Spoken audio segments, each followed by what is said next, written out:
welcome in, guys. MTG Game State. My little primer there. Almost had a bad intro, but you know, we keep going. I'm here with a member of the Discord, Kiyoshi. We're gonna go over more Duskmourn spoilers. The trailer release video dropped, and that's pretty much it. Pretty low key in the new release stuff. Market Watch is kind of spicy, actually, though. Kind of spicy.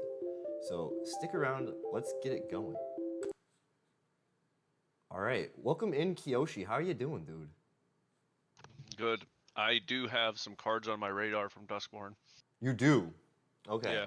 Good, good. Because I don't really know what I'm looking at. I kind of am going more for the variant special arts than like effects, you know? Just because like I feel like each set I have to keep upgrading my commander deck, so I'm kind of.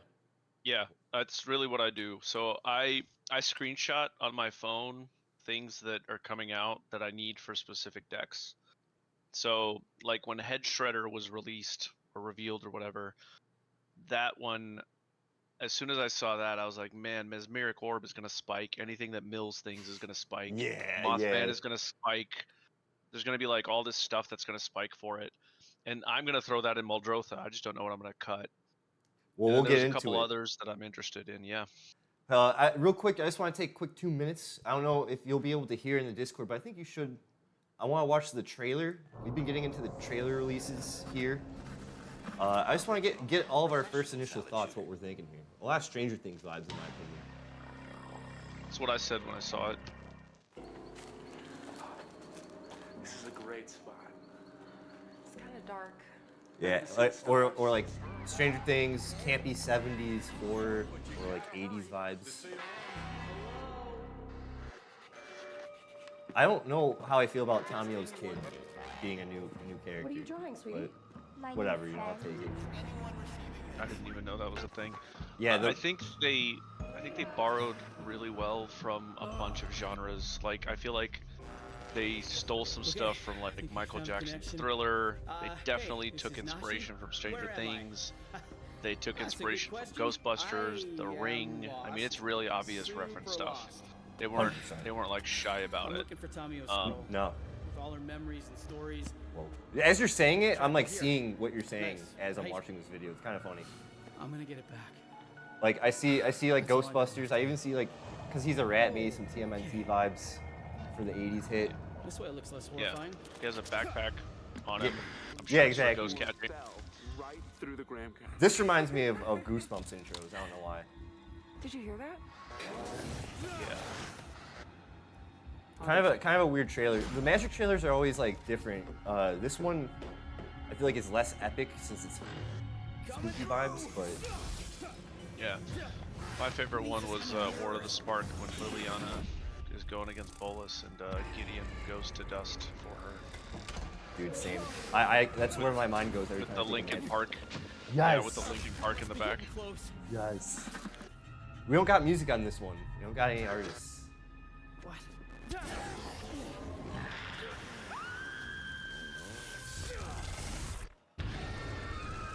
A lot.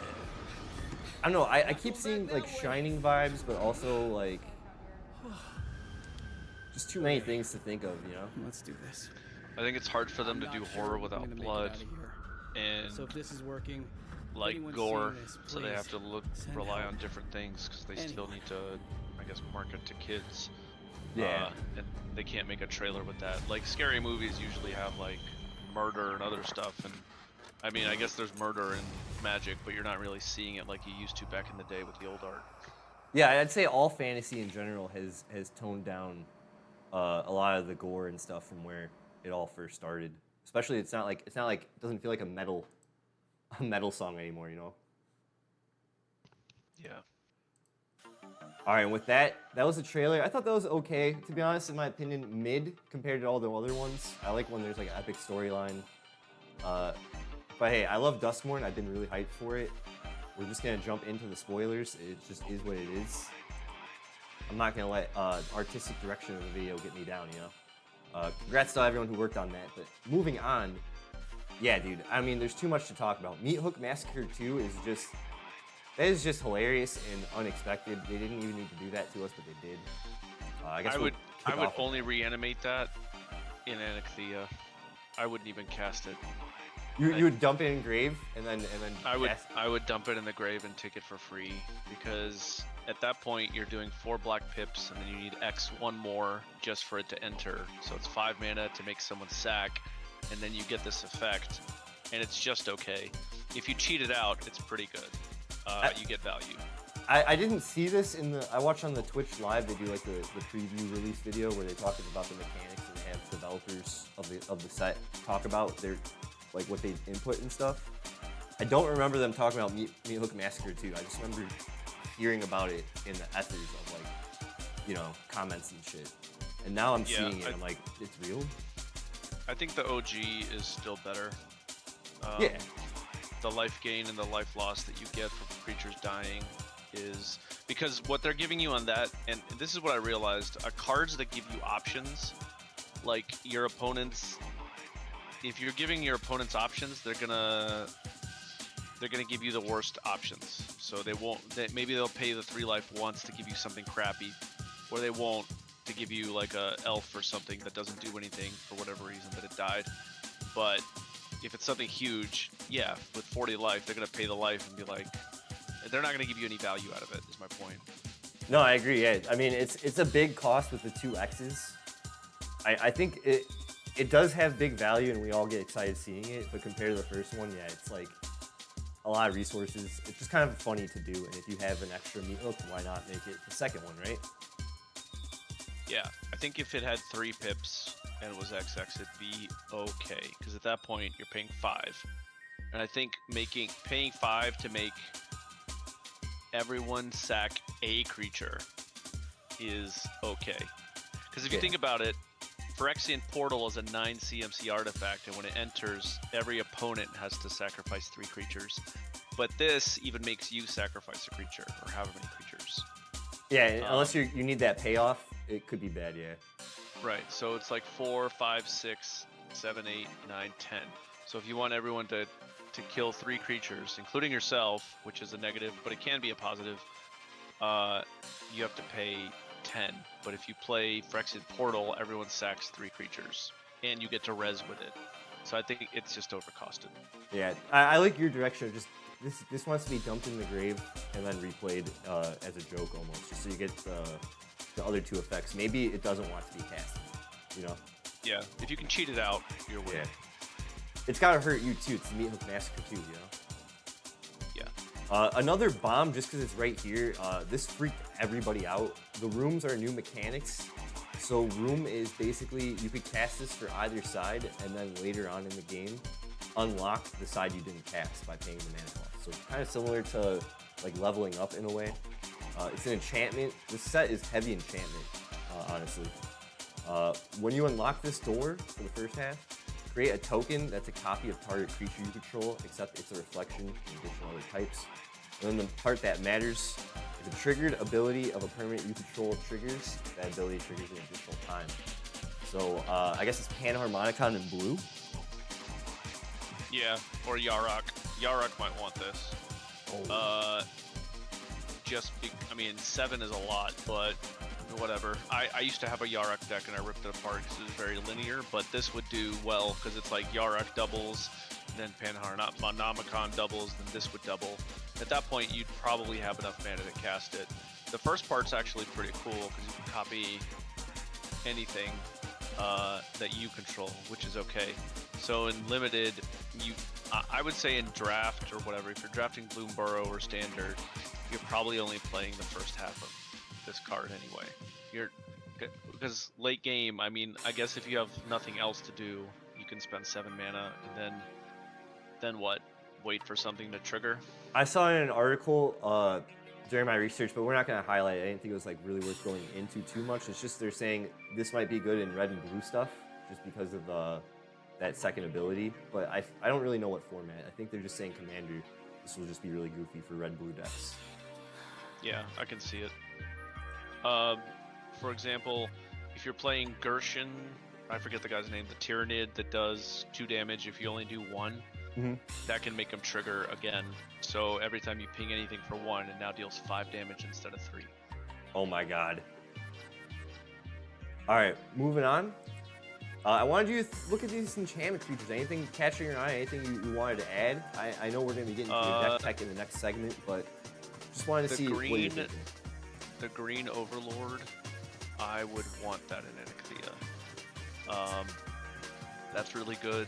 And then there's the black one that that's like something that says every time you gain life, they lose it, and it comes back if it dies as an enchantment. It's a glimmer. Yeah, it's like the some glimmer. snake glimmer. Yeah, yeah. I want the glimmer for Dina Soulsteeper for my life gain deck because it acts as a second veto. And it's actually stronger than veto because it comes back if there's a wipe. Let's look at the special art of the glimmers. Yeah, that's a gorgeous one. The snake one. Oh, yeah. I like the regular art because it shows that it's black, like the old school like mixed frame. I love that. Yeah, I would chase that special art. That special art is gorgeous. Yeah, that's beautiful. Yeah, the anime arts are really ridiculous. I'd want that for Dina just because of the life gain. Then there's another black one which is like a Bastion of Remembrance, but it's a two-sider, and the first side says whenever something dies, you gain a life, and they lose a life. So that would go well with Dina. And I don't even remember what the second half of the enchantment is, but it was irrelevant to me. And then the Harvester that I talked about, those are probably the three. Oh, and then I saw that blue, the triple blue that can't be blocked, the 10-1. Yes.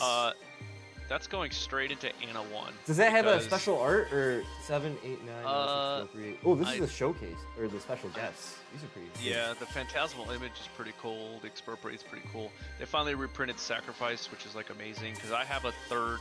It's either I have like a revised or unlimited edition of a Sacrifice, and it cost me like $10 to buy because it's so old and they've never reprinted it. I like this art. Cool. Yeah. But what is the card blue, right? That you're talking about? Yeah, it's a triple blue, and it's some enchantment horror that can't be blocked. It's a 10-1. Yeah. It says that's why I wanted to show you.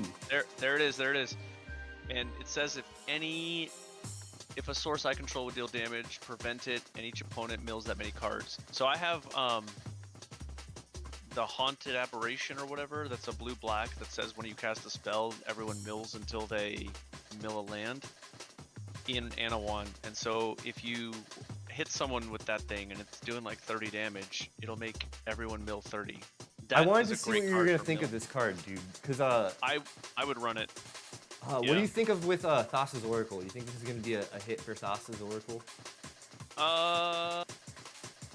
Thassa's Oracle. Oh no, it says each opponent. Never mind, it doesn't hit you. Oh. So Thoracle is only CEDH stuff to me. I've never seen a Thoracle resolve in a not CEDH game, so I don't know if it's relevant. Oh, next to it, the other room, Porcelain Gallery and Dollmaker Shop. Specifically, we'll just start at Porcelain Gallery. If you were to cast it for 4 generic and 2 white, that's 6. I have to do math in my head. Creatures you control have base power and toughness, each equal to the number of creatures you control. I have a token deck that's Trin and Sylvar that I would run that in. The first part, if one or more non-toy creatures control attack a player, create a toy artifact. So if I'm attacking with a bunch of humans, and I can make 10 toy artifact creature tokens, even better for me because I can sack them. I can do a bunch of stuff with them in Trin and Sylvar. The second part is actually pretty good because I have a card called Shared Animosity in there that says when you attack, anyone with shared type gets +1. Mm-hmm. And so that is actually better. It costs double, but it's better. Obviously, no, Shared Animosity would go hard in this. Wow. Yeah. The only thing I could think of is Coat of Arms would be better than that card, but only the right half. The left half of that card is amazing. Oh yeah, Coat of Arms with that would be really nasty. Real quick, just because with last stream and on the last MTG Game State, I had called that they're gonna have a reference to The Shining. I thought it was gonna be one of the more obvious scenes, but I think this is the reference right here. Smoky Lounge, Misty Saloon, the bar party room that Jack Nicholson goes to where he hallucinates the alcoholism scene. Yeah, I think this is the reference. They spoiled a green card with someone going through a door that references it. Oh, really? Let's go up. Is it uncommon, you think? I don't know, but it didn't say open a room or unlock a room. Funny enough, it said exile. It's a 2-drop, and it said exile an artifact, exile a enchantment, or do something. There it is on the right there. This? Yep. Nope. One up. Oh. Cool. Yeah, Oh my there it God! is. Hey, here's Johnny. Yeah, manifest dread. So people were talking about how that's a flavor miss because they didn't say unlock a room. That would have been okay. That would have been break- a big flavor miss if I mean I can see the flavor miss, but I still think just having the callback itself is just good enough for me, man. Yeah, it's a pretty good card if you're in. I wouldn't say that's good in Commander because they have one that exiles 2 for 3 and has cycling, 2 enchantments, but that's a pretty good card for like draft because you're exiling. They can't get it back. So and there's a bunch. It's enchantment heavy. There's so much spoilers, and I usually I like to keep these just short and sweet. Find the cards we all like and just kind of talk about. Usually the community kind of points out more as we go along, but I didn't see the land base, and I've been hearing Jim Davis say that this Those is are like so the best good. one. Yeah, those are so good. There's no What the reason hell? for you to not swap out a single basic into a commander deck for any of those, because if you're doing green-white and it'll activate both if you have both, that's a dual land. It's not fetchable, but that's a dual land. That's I'm gonna get every one of those except the white-blue because I don't have a white-blue deck. Okay. But I have a Sultai deck, I have a Mardu deck, I have the blue, I have the other 4 colors, and they're going in my decks. I just They're want to very see if we good. got badass art for them, and we do. Thank Yeah. God. Yeah, they're very good. Like the one on the right is gonna go in Anixia and like Ixal. The red green is gonna go into like Lucia Kane because that's a free duel. The blue red's gonna go into Trin Silvar. The Verge is definitely the blue white or the blue black is gonna go into like Anawan and maybe Muldrotha. It's hard to upgrade Muldrotha, but it's definitely gonna go into Anawan at a minimum. Those are just free dual lands. I agree. And they're so free, And especially it's- if you're in a 2-color deck. I think since it's in standard, it's going to be a cheap entry to straight up investment real estate. Not like money wise, but like just gameplay wise. Like you're gonna always want these lands, you know. Yeah, I'm a big proponent of when you build a deck, you have to have a perfected mana base. Not perfected, but as close to perfected as you can afford before you start upgrading other cards. Like if you give me a precon and I update the mana base to have only non-tapped lands, that stops you from being behind like 2 or 3 turns in a game. It makes a difference. I'm a big fan of getting a good mana base, so I buy shocks for the decks I have, and I buy like at least off-color fetches. I mean, I proxy most of mine. Like I have the real ones, but I'm like, all right, well, I'm not buying 10 fetches or 10 shocks, so I'll have one in the main deck, right? Yeah. That's like an affordability thing, and nobody cares because it's Commander. But yeah, you should really. Those are so good for anyone to not have to spend $20 for a shock, and they do the same thing. Very good cards. I know they're not pathways, but they could be a good replacement for pathways if you're not feeling them. Because I know the pathways, you're only going to get one choice of the other, and they're not going to have a land type. Yeah, it makes you have a hard choice. I agree. Yeah. Pathways are okay, and even the dual face, like I have a dual face with like a spell and a land on the other side on some of them, and it never feels good to me when I have to play the land part. Yeah, I agree. It's like I'm missing out on a spell. Now, I wanted to just look at real quick some of the variants because I think they're going to be pretty. These are pretty nasty. I'm not going to lie. Like, we don't even need to really highlight any of the cards out of them, really. But like, I've been hearing Comeback Wrong is going to be a nasty card just because it says destroy target creature. Creature card is put into a graveyard this way. Return it to the battlefield under your control. Sack it at the beginning of the next end step. That is a problem. Yeah, if you do it to your own Protean Hulk or someone else's Protean Hulk, you can either get 2 Hulk triggers or anything else like that. Like, you can get 2 Karmic Guide triggers or 2 whatever triggers you're looking for. Yeah. 2 Gary triggers, for example. 2 Kakusho triggers. I mean, I'm leaning heavily on black, but anything that says things die or ETB, that's a really good card. I think so, especially with white too. That could go hard where you want something ETB that's gonna maybe like get rid of a creature or something, you know? Yeah. It reminds me of Necromancy, and you can cast Necromancy at instant speed, and it's a very old card and it got like one reprint, but it reminds me of Necromancy in the sense where you steal a card and you sack it at the end. Yeah, I like that. I like the VHS art. I think we're getting a lot of variants though. I think it's kind of crazy even for the Planeswalker guys and the main characters getting like this is I don't know, this kind of made sense, and then we're getting into this and I'm like, what's going on? I like those better than the VHS personally. I do think too, the yeah. gold and purple is like really creepy looking, and I think they do it well.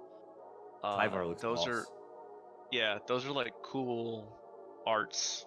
My favorite are the Glimmer alt arts for sure. Same. Those are just amazing.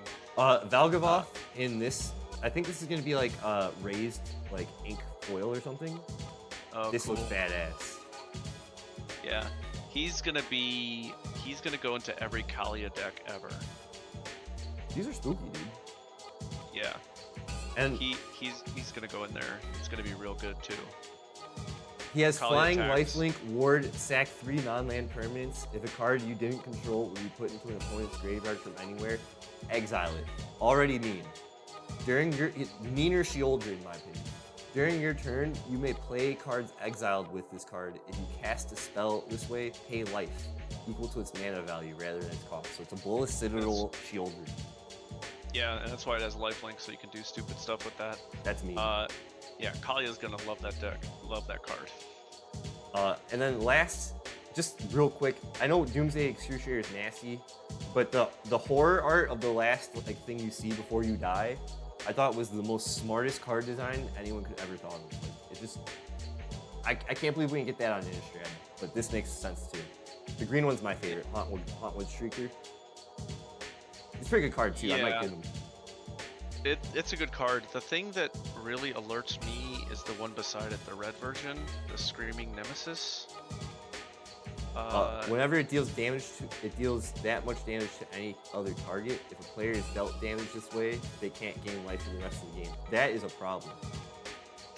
Yeah, so like if I'm playing Dina and I see that, my deck is turned off for the rest of the game. I can't win. Yeah.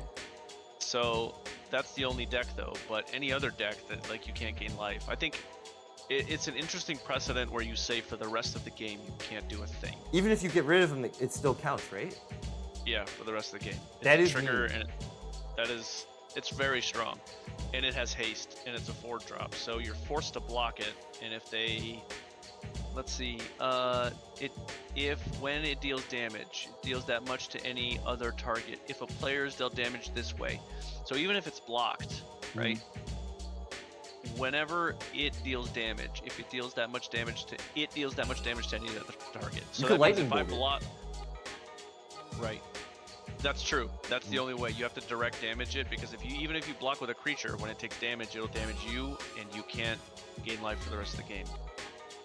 That's messed up. So, I think what it's saying is, with dealt damage, it deals that much. So, it's saying it can't be blocked. If you block it and they target you, yeah, that's what it's saying. You have to let it swing in, because if it deals damage to you the second way, you can't gain life. But if it just hits you, that doesn't apply. Okay, so you're saying if you're attacking with this and I'm blocking, Yep. it's gonna fuck me over because I'm still hitting damage with it, and then you're gonna redirect that to me, and Right. I can't gain life. Even if it's a chump Right. block, you can't chump block with this because it's just You gonna... can't chump block unless you have something like a 0/4 or something with no power. Okay. But this is saying I'm unblockable unless you don't care about like gaining life for the rest of the game. If your deck is not about gaining life in any way, you don't care and you want that to die. Yeah. But even if you block it, it's going to treat it like it's not blocking anyway. So that's a really good card to put pressure on you in like constructed, like normal yeah. draft. It's a 'Cause if you mythic. have- It's got haste. It's a 3/3. What more you want, you know? that it's going to be an expensive card. It's very good. All right, Kyoshi, I think we saw all we needed to see. We're gonna be chock full of spoilers. I think we got like 2 weeks till set releases. So we're gonna juice those as we get going. Welcome to the finance portion of the show. We go to MTG stocks. I have a curated list, top 3 of the week plus a 4th honorable mention, and I think you're gonna like the honorable mention. I think it's gonna be funny. But kicking us off, card number 1 is the card I was talking about earlier. It's from Bloomburrow, Alchemist's Talent. It is a class card. It's a 4-drop red. Gain the next level as a sorcery to add its ability. First is when it enters, create 2 tap treasures. So it's 4 2-tap treasures ramp, whatever, kind of mid. I think it's okay in Commander. Everyone's been saying this would be good treasure access. Treasures you control have tap, sack this artifact to add 2 mana of any color. That's if you pay 2 to level it up. Already broken. And then level 3, 4 in a red, that's 5. Whenever you cast a spell, if mana from a treasure was spent to cast it, this deals damage equal to that mana's value to each opponent.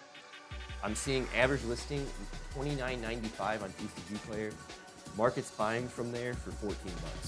But it's getting a hit. It's getting a rise. Kind of a lot to say, but I don't know. I think it's going to be good treasure access for Commander. It's real good. Anything that gives you free treasures. Oh yeah, just free artifacts in general. I mean, there's the rogue that says if you hit a player you get 2 treasures. There's the face breaker in red that says if you hit a player you get a treasure. I have that They're card, yeah. expensive cards. Yeah, they're expensive cards for a reason. Yeah. They It comes in enable you taps so because hard. it's more fair because it's that broken. Funny you say that, because I've been running Kambal Profiteering Mayor, and that card has been paying dividends in every matchup I play because tokens have been running rampant. Oh, he shuts them down. Well, no, he doesn't shut them down, but he says every time I make a token, you lose a life and I gain a life. The table does. And also, every time you make a token your first time, I copy that. So if you make 2 treasures when that enters and I have Kambal out, I make 2 trap treasures. If Dude, you make 10, I make 10. Reverse Chatterfang. Yeah, it's real good. It's really good, and that stuff like that is what plays into it too. Then there's that Goldspan Dragon which says tap things for 2 mana if you do a treasure. So I think they're gonna keep doing that. Yeah, Red's gonna just keep getting look at the top card, exile, and then treasure stuff. I think as we keep moving on. Card number 2. This is an old card. It is reserve list. I want to see what we all think. Some of the older players, this one's for you. Forsaken Wastes. Been seeing it creep up. It is from Mirage.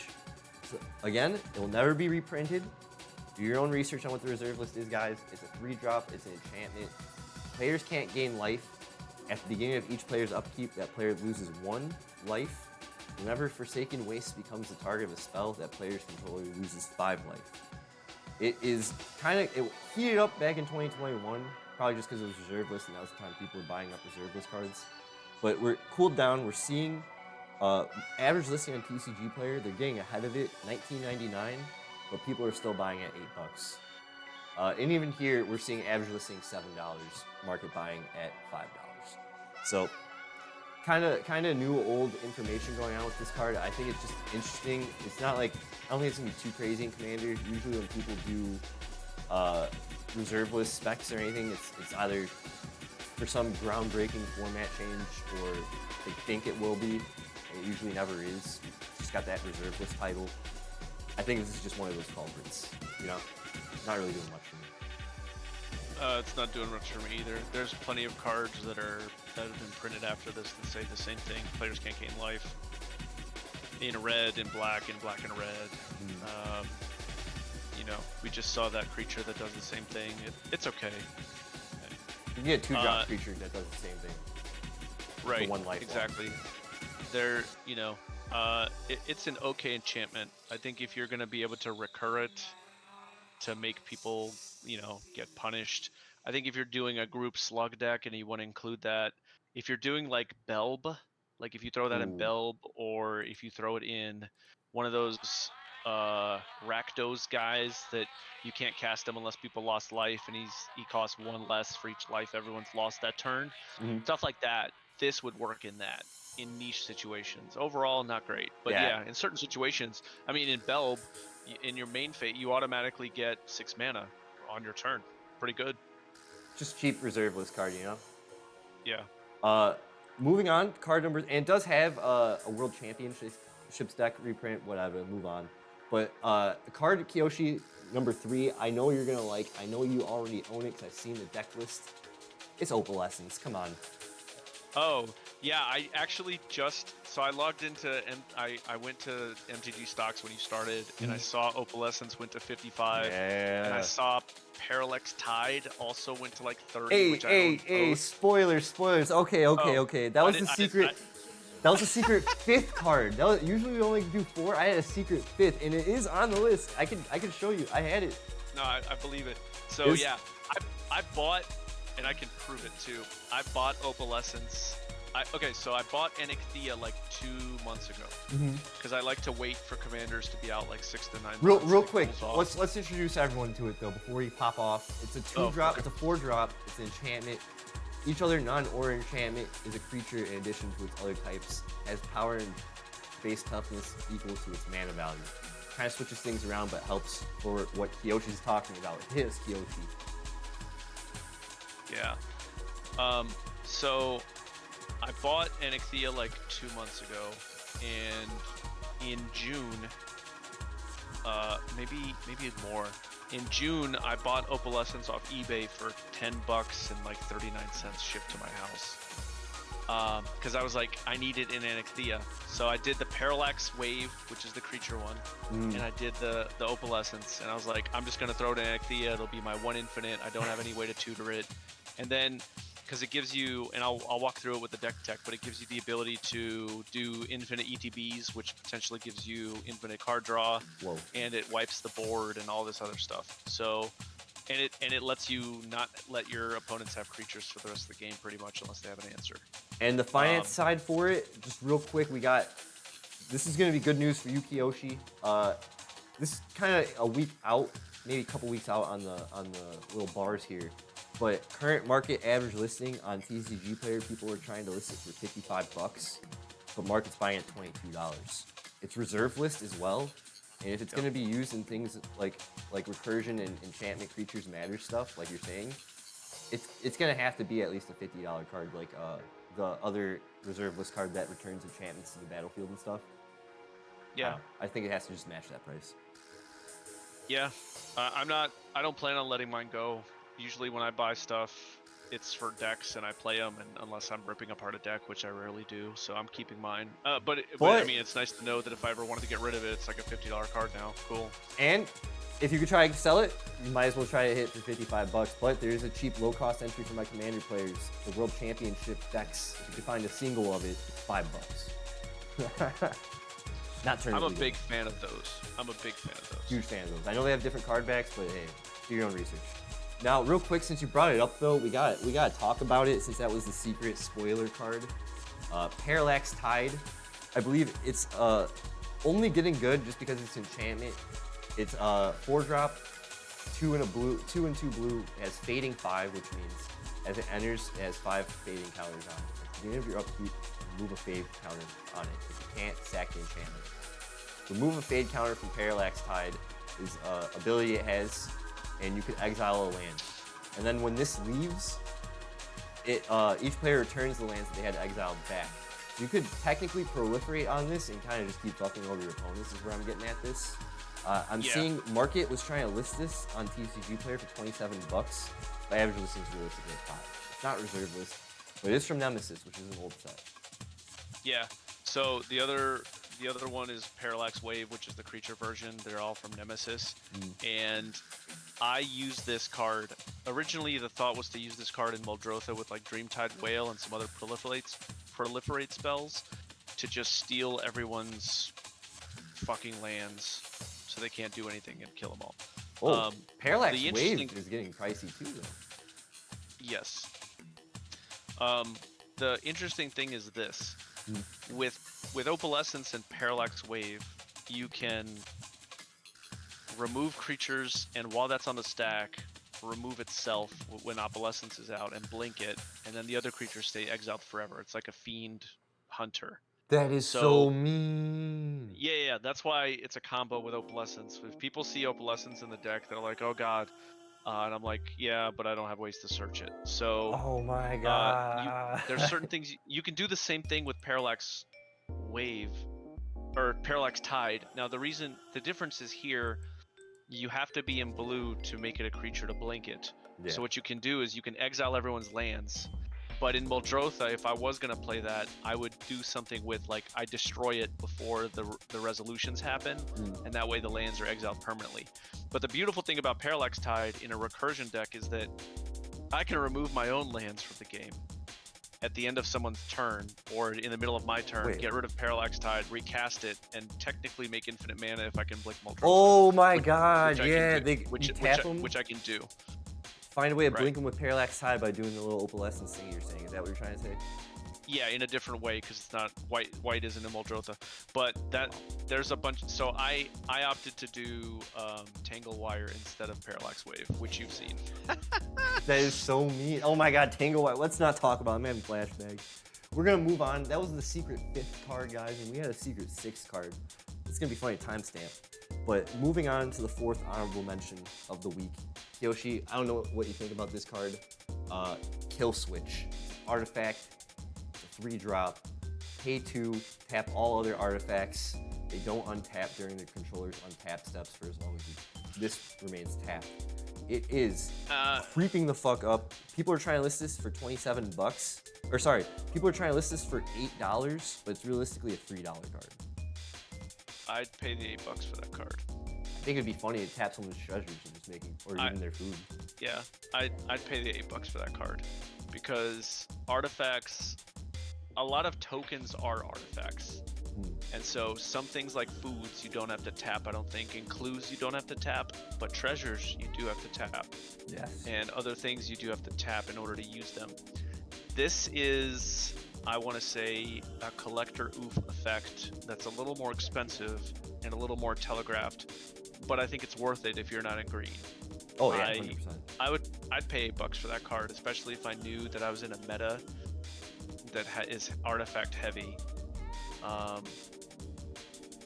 And I don't, here's the interesting part. I don't know if that effect is like, what happens, I guess my question is, maybe we can look at the ruling. What happens if you do that and it's tapped and then someone plays another artifact and taps it? Does it not untap? I think it's not effective. No, I think that it's like the stacking rules or whatever.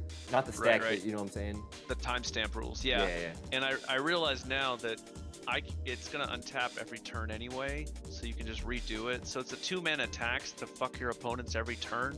So it's not as great.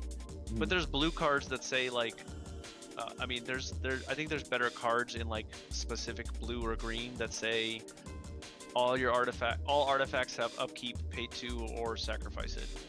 There's a blue card that does that for 3 mana. This is okay. If you're not in the colors that can fuck over artifacts in different ways, this is okay. If you're in the other colors, you got better options. Yo, you could shut down someone's Stoppers too, bro. Yeah, all of it. Yeah, that'd be funny. You can kill an Urza deck. He'd be useless. Yeah. So yeah, that's the Market Watch. That's MTG Game State. Kiyoshi, thanks for being on the first segment of the night. Really appreciate you, dude. You have a lot of good knowledge. All the Pack Boys have such great knowledge about deck building and, you know, kind of thinking about the game's abilities and strategies on how to break cards. I really appreciate just giving the time to yap with me on that, man. Thank you. It's fun. It is fun.